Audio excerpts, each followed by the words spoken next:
Hi friends, Hyderabad to Miami అనమాట.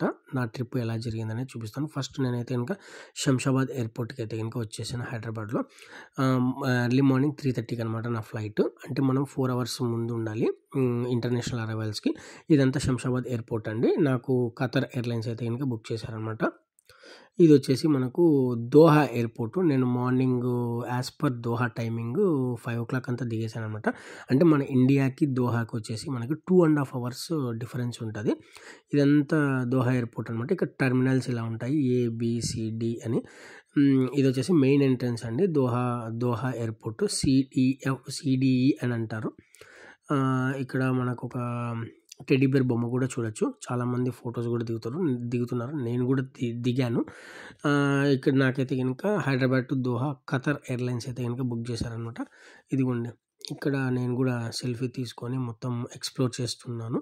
అది నా బోర్డింగ్ పాసెస్. యాక్చువల్ అంటే బోర్డింగ్ పాసెస్ 2 వచ్చేసి నాకు హైదరాబాద్ చెక్ ఇన్ లగేజ్ దగ్గర ఇచ్చేసినప్పుడే నాకు హైదరాబాద్ టు దోహా ఒక బోర్డింగ్ పాస్ ఇచ్చారు. మళ్ళీ దోహా నుంచి మియామికి డైరెక్ట్గా ఇంకో బోర్డింగ్ పాసెస్ ఇచ్చారనమాట. మొత్తం 2 బోర్డింగ్ పాసులు కూడా ఒకే దగ్గర ఇచ్చారు. ఇది వచ్చేసి దోహా ఎయిర్పోర్ట్ ఇంపార్టెన్స్ ఏంటంటే, మనకు ఖతర్ ఎయిర్లైన్స్ కంప్లీట్గా అక్కడి నుంచే ఆపరేషన్స్ అన్నీ జరుగుతాయంట. చాలా పెద్ద ఎయిర్పోర్ట్ అనమాట. ఖతర్ ఎయిర్లైన్స్ మొత్తం అంటే UAEలోనే, అది UAE వాళ్ళదనమాట, యునైటెడ్ అరబ్ ఎమిరేట్స్ వాళ్ళది. ఖతర్ ఎయిర్లైన్స్ మొత్తం మెయిన్ బ్రాంచ్ అంటే మొత్తం ఆపరేషన్స్ అన్నీ కూడా దోహా ఎయిర్పోర్ట్లో అయితే కనుక జరుగుతాయంట. ఇక్కడ చూడండి, మొత్తం గోల్డ్, కార్సు, అడ్వర్టైజ్మెంట్స్ అన్నీ కూడా ఇక. అండ్ ఇంకొకటి ఏంటంటే, నువ్వు ఏ కంట్రీకి వెళ్ళాలన్నా కూడా UAE అంటే దుబాయ్ కానీ అబుదాబి కానీ ఏడో ఒక దగ్గర మనం కనెక్టింగ్ UAE కంట్రీస్లో నుంచే కనెక్టింగ్ అయ్యి వెళ్ళాలి. ఇదంతా చూడండి దోహా ఎయిర్పోర్టు. నేను నా టర్మినల్ అయితే కనుక ఈ టర్మినల్ ఇచ్చారు. నేనైతే కనుక వెళ్తూ ఉన్నాను నడుచుకుంటూ. చాలా పెద్దదన్నమాట ఎయిర్పోర్ట్. అంటే మనం మెట్రోస్ కూడా ఉంటాయి పైన, వెళ్ళచ్చు. కానీ నేను వెళ్ళడం లేదు. నేను ఆన్ ఫుట్ వెళ్తున్నాను అనమాట. అంటే నా నెక్స్ట్ ఫ్లైట్కి 3 hours టైం ఉంది. నేను యాక్చువల్గా అంటే 5:30కి దింపాల్సింది 5 o'clockకి దింపేశారు ఫ్లైట్. నేను 5 నుంచి మళ్ళీ చెక్ ఇన్ అయిపోయి మళ్ళీ అక్కడ సెక్యూరిటీ చెక్లో నా బ్యాగేజ్ మొత్తం చెక్ చేసుకొని, అంటే క్యాబిన్ బ్యాగేజ్ అండి, not main baggage. Main baggage అనేది ఒకసారి చెక్ చేస్తారు, అది అయిపోతుంది. అయిపోయిన తర్వాత ఇంకా వచ్చేసాను. ఇక్కడ చూడండి, మనకి దోహా ఎయిర్పోర్ట్లో మంచి సీనిక్ ప్లేసెస్, అదే పిక్చర్స్ అయితే మనకు కనపడుతున్నాయి. మనం చూడొచ్చు, చాలామంది సెల్ఫీ కూడా దిగుతూ ఉన్నారు. ఇక్కడ ఇదంతా దోహా ఎయిర్పోర్ట్ చూడండి, ఎక్స్ప్లోర్ చేస్తున్నాను. ఇంకా ఫైనల్గా నేను కూడా ఒక సెల్ఫీ వీడియో అయితే తీసుకున్నాను. ఎందుకంటే ఇక్కడ ఎవరిని అడుగుదాం అనుకున్న భయం అనమాట. ఎవడు ఎట్లా బిహేవ్ చేస్తాడో తెలీదు. సో అందువల్ల నేను ఎవరిని అడగలేదు, ఇట్లా సెల్ఫీ తీయండి, అది ఫోటో తీయండి, అది అని చెప్పేసి. నేనే ఫ్రంట్ క్యామ్ ఆన్ చేసుకొని తీసుకున్నాను. ఇది మొత్తం దోహా ఎయిర్పోర్ట్ అండి. నేనైతే కనుక వెయిట్ చేస్తున్నాను. ఇక్కడ చూడండి, ఇంకా ఎర్లీ మార్నింగ్ అవుతుంది. మనకి ఇండియాకి దోహాకి వచ్చేసి 2.5 hours డిఫరెన్స్. అంటే మనకు మార్నింగ్ 7 అయితే కనుక వీళ్ళకి ఇక్కడ 5:30 అయి ఉంటుంది. అంటే ఇండియా ఈజ్ హెడ్ అనమాట 2.5 hours కంపేర్ టు దోహా.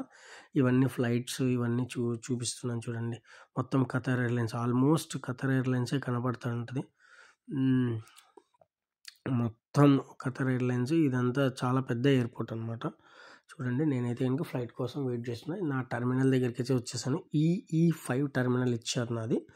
నేను వచ్చాను. ఇదిగోండి, ఇదంతా వెయిటింగ్ ఏరియా అనమాట దోహా ఎయిర్పోర్ట్లో. ప్రతి ఒక్కరు ఇక్కడ మొత్తం చెక్ ఇన్ అయిపోగొట్టేసుకొని అక్కడ సెక్యూరిటీ చెక్ అంతా కంప్లీట్ చేసుకొని ఇక్కడికి వచ్చేసి ఇక్కడ వెయిట్ చేస్తూ ఉంటారు. నేనైతే వెయిటింగ్ లిస్ట్లో వెయిట్ చేస్తూ ఉన్నాను. చూడండి, మీకు ఇంకొకటి స్టార్టింగ్లో CBE అనే ఒక టెడ్డీ బేర్ బొమ్మ అయితే చూపించాను కదా దోహా ఎయిర్పోర్ట్‌లో. అదేంటంటే గనుక సీబీఈ అనేది ఏంటంటే Doha DOH Doha international airport code అనమాట. సీబీఈ అని కూడా అంటారు. ఇది చూడండి ఫ్రెండ్స్, ఇక్కడ E7, E5 ఇవన్నీ టెర్మినల్స్ ఉంటాయన్నమాట. ఇక్కడంతా వెయిటింగ్ లిస్ట్ అనమాట. అంటే ఫ్లైట్ ట్రాన్స్ఫర్స్ అని అక్కడ పెట్టింటారు అనమాట బోర్డ్స్. అంటే ఇప్పుడు మనము హైదరాబాద్ నుంచి దోహా దిగాం కదా, దోహా నుంచి మళ్ళీ కనెక్టింగ్ ఫ్లైట్స్ ఏమన్నా ఉంటాయి ఇంకా వీళ్ళు ఏంటంటే ట్రాన్స్ఫర్స్ అనే బోర్డు అయితే పెట్టింటారు అనమాట. అవి చూసుకొని మనము కనెక్టింగ్ ఫ్లైట్స్కి రావాలి. ఇక్కడ నేనైతే కనుక నాకు ఇంకొకటి కూడా ఇక్కడ దోహా టు మియామి కూడా ఖతర్ ఎయిర్లైన్సే ఇచ్చారనమాట. దాదాపు నాకు తెలిసి దీంట్లో వచ్చేసి business class and normal economy class అయితే ఉంటాయి. నాకైతే కనుక ఎకానమీ క్లాస్ బుక్ చేశారనమాట. సో నేను ఎకానమీ క్లాస్లో అయితే కనుక ఎక్కి కూర్చున్నాను. మనం బోర్డింగ్ పాసెస్ అక్కడ చూపిస్తే కనుక మనకి లోపలికి పంపించేసి వీళ్ళు ఇక్కడ మనకు గైడ్ చేస్తారు మన సీట్స్ ఎక్కడెక్కడ ఉంటాయనేది. ఇంకోటి ఏంటంటే ఇది గూగుల్ మ్యాప్స్ అండి. మనము చూసుకోవచ్చు అనమాట మన ఫ్లైట్ ఎలా వెళ్తుంది, ఎక్కడ వెళ్తుంది, మనం ఎక్కడ ఉన్నాము, ఇంకా మనకు ఎంత టైం పడుతుంది మనము డెస్టినేషన్కి రీచ్ అవ్వడానికి అనేది. ఇట్లా ఇక్కడ మనకి మన ప్రతి ఒక్క సీట్కి ఒక స్క్రీన్ అయితే ఉంటుంది అనమాట. ఆ స్క్రీన్లో మనం చూసుకోవచ్చు. ఇక్కడైతే కనుక నేను మియామి ఎయిర్పోర్ట్లో దిగేసాను. ఎయిర్పోర్ట్లో దిగేసి నేనైతే కనుక ఇమిగ్రేషన్కి అయితే వెళ్తున్నాను అనమాట. ఇమిగ్రేషన్కి వెళ్తున్నాను. నాకైతే కనుక దోహా నుంచి మియామికి 14 అవర్స్ జర్నీ అనమాట. నేను అది కంప్లీట్ చేసేసుకొని మియామి ఎయిర్పోర్ట్కి అయితే కనుక దిగేసి ఇక్కడ మెట్రో ట్రైన్స్ ఉంటాయన్నమాట, దాంట్లో వెళ్తున్నాను. ఇంకా ఫైనల్గా బయట ఇమిగ్రేషన్ కంప్లీట్ చేసేసుకొని వచ్చిన తర్వాత బయటకు వచ్చిన తర్వాత నేనైతే కనుక క్యాబ్ బుక్ చేసేసారు మా కొలీగ్ ఒకసారు నాకు బుక్ చేసిన గెస్ట్ హౌస్ దగ్గరికి ఆయన క్యాబ్ బుక్ చేశారనమాట. అంటే నాకు తెలీదు ఇక్కడ ఎట్లా ఏమి అనేది, ఫస్ట్ టైం కాబట్టి సార్ బుక్ చేశారనమాట. సార్కి థ్యాంక్ యూ అనమాట. ఇంకా నేనైతే కనుక క్యాబ్లో వెళ్తూ ఉన్నాను. ఇదిగోండి ఈయన పేరు జాన్ ఆండ్రూ అంట, ఈయన క్యాబ్ డ్రైవరు. అసలు క్యాబ్ డ్రైవర్ చూసేకి ఎట్టున్నాడు చూడండి, ఏదో మన ఎకానో అట్లా అంత పాష్గా ఉన్నాడు. ఈయన కార్ డ్రైవర్ అంట. ముందర 2 జ్యూసులు పెట్టుకున్నాడు, వాటర్ బాటిల్ పెట్టుకున్నాడు. వాటర్ అడిగినా నేను నా దగ్గర వాటర్ లేకపోకుంటే ఈయనని చెప్పినాడు. సారీ ఏమనుకోద్దని నేను చెప్పినాను. నో ప్రాబ్లం, నాకేం ప్రాబ్లం లేదు, నేను రూమ్ పోయి తాగుతానని చెప్పినాను. ఓకే అంటే తెలుగులో చెప్పినాలే, ఆయనకి అర్థం కాదు కదా.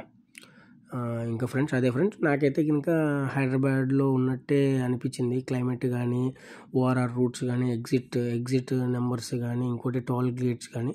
మెయిన్ ఏంటంటే ఇక్కడ గ్రీనరీ అయితే ఎక్కువ ఉందన్నమాట. ఫ్లోరిడా మియామి ఇది. ఇంకోటి ఏంటంటే చాలామంది చెప్పింది ఏంటంటే మనకు ఇండియాలో గోవా ఎలానో ఇక్కడ మియామి యూఎస్లో మియామి అట్లా అంట. కంప్లీట్గా బీచెస్ చిల్ అవ్వడానికి చాలా బాగుంటుందంట.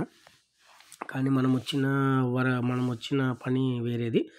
ఆ పని మనం సక్సెస్ఫుల్గా కంప్లీట్ చేసుకోవాలి, అది ఇంపార్టెంటు. అది ఫ్రెండ్స్, నేను అప్ టు గెస్ట్ హౌస్ వరకు రావడానికి సపోర్ట్ చేసిన ప్రతి ఒక్కరికి చాలా థ్యాంక్ యూ అనమాట. ఇదిగోండి వెళ్తున్నాను, ఇక్కడ సిగ్నల్ పడింది. సిగ్నల్ పడినప్పుడు ఆగామన్నమాట. సో వీళ్ళు క్యాబ్ సేమ్ గూగుల్ మ్యాప్స్ పెట్టుకొని వెళ్ళిపోతూ ఉంటారు అనమాట. క్యాబ్ బుక్ చేసేస్తారు, వెళ్తున్నాను.